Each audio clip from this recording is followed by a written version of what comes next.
everyone. So I just wanted to make another quick video going over how and in what way you should construct your works cited page for essay number 1.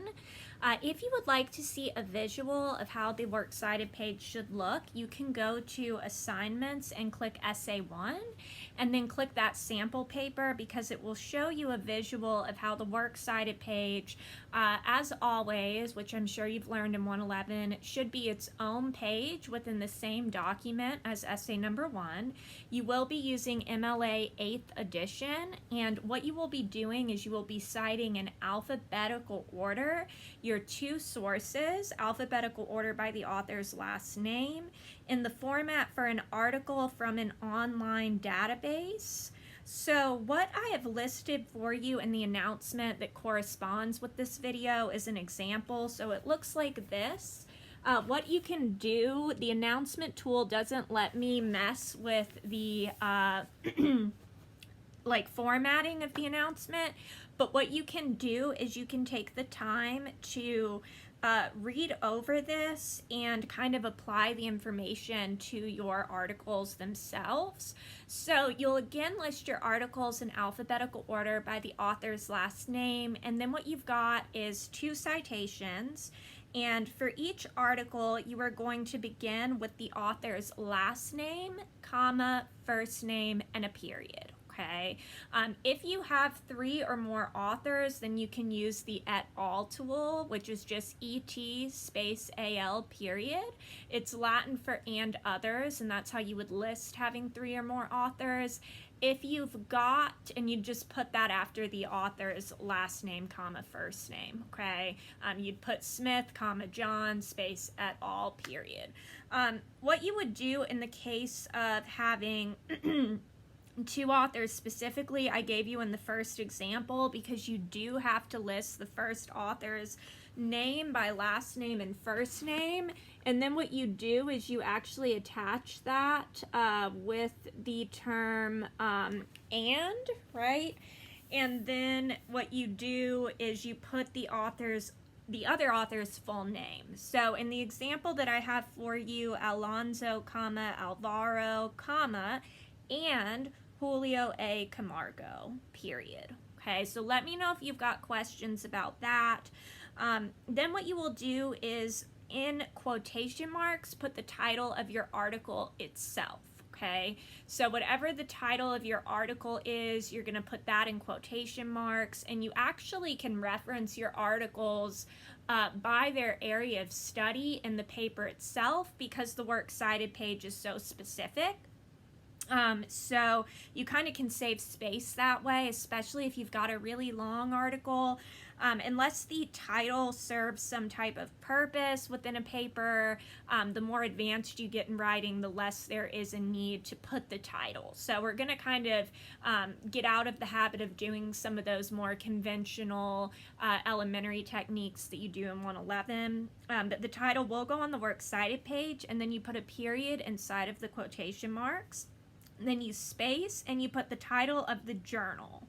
So the title of your journal, which is going to be found in bold either at the top of the document or at the bottom when you're looking at that PDF file. The example I've got is environmental toxicology, so you're going to put that in italics, and then you will put a comma, and then there should be a volume and issue number listed somewhere on your 2 PDF files, okay?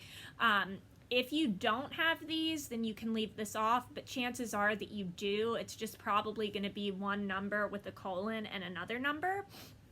So you can see, for instance, what you have to write in MLA format is actually VOL period space, and then you put the number, right? So the number that your the volume, right? So that's going to be the first number you see listed in your document, and then you put a comma, and then you put NO to abbreviate for number, so NO period space, and then whatever that issue number is, okay? So then after that, you'll put a comma, and then you will put the year of publication, which again will be found in each PDF file, and then you will put a comma, and then you will use a double lowercase p with a period, and then write the page range. That's where the PDF file is really important. So your journal article might begin on page 350, right? So maybe it's page 350 to 356.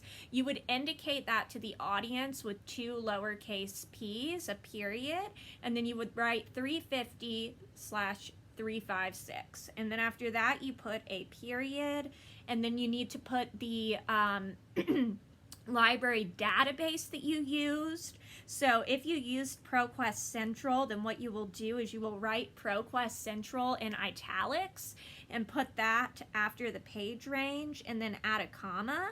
And then you will use your DOI number. So the DOI stands for Digital Object Identifier. It's kind of like having an ISBN for a book, right? It's just another way to find articles, to reference them online.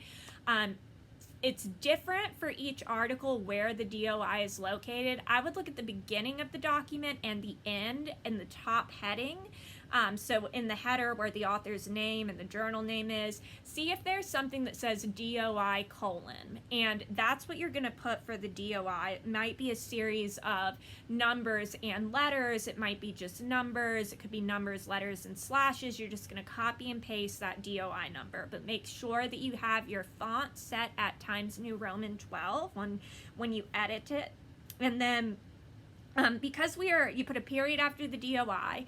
If you do not have a DOI, something that I would say is MLA 8th edition actually permits you to use the web link of your scholarly articles if you do not have a DOI number. So if that's the case, then what you can do is you can actually cut and paste the web link from the library website into your Works Cited page. But if you have the DOI, you need to use the DOI, not the web link. You will use the web link if your article or articles do not have a DOI number.